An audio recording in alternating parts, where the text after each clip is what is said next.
On June 27th, a flow came out of a different side of Pu'u O'o, which is one of several craters along a chain of craters that head down into Puna.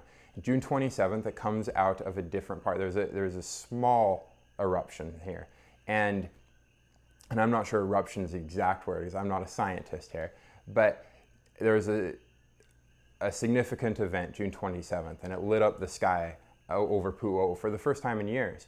Now, the flow had already been coming down towards Highway 130 and towards Pahoa for over a year before this point.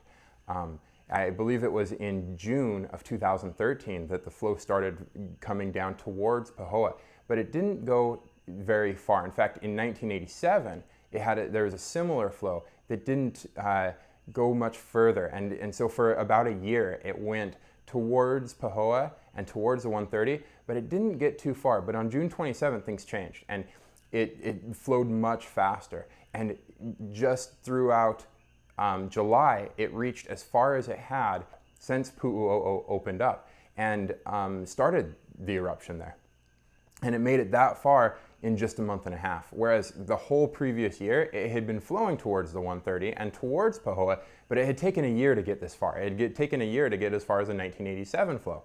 And so here we are in June, it starts over again from Pu'u O'o, makes it just as far as it had ever done so in 30 years. And that's when the Hawaiian Volcano Observatory decided to have some meetings about what's going on and to really talk to the public about the possibilities as best they could estimate and as best they could predict.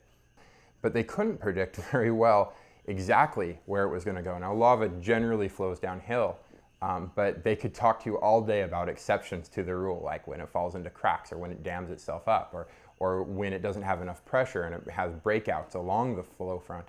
And so it was advancing very rapidly.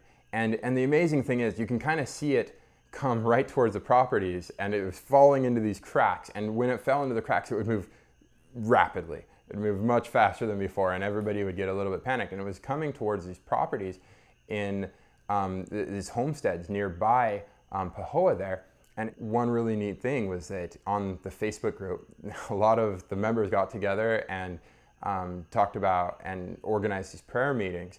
And it wasn't just a Facebook group, mind you, it was churches and organizations and people that observed the ancient Hawaiian traditions and religion got together and had different prayer meetings in different locations and combined prayer meetings in different areas. Churches were fasting, and it suddenly veers north, and it just kind of followed the property line, like right around it. And the funny thing is, you can see the property line between private and state property, and I believe it did enter some property, but it hasn't to this day, at current time, destroyed any structures. But it curves right around this property, and you can see it follow. It's almost like it's following the property line, staying on state land and government-owned land as it's coming towards Pahoa. Now, people are saying that it could come down and cross the 130 and then cross Railroad and then cross Beach Road and go all the way to the ocean. And I think that that is a really fair prognosis of the pathway. And so we'll see. Only Pele knows.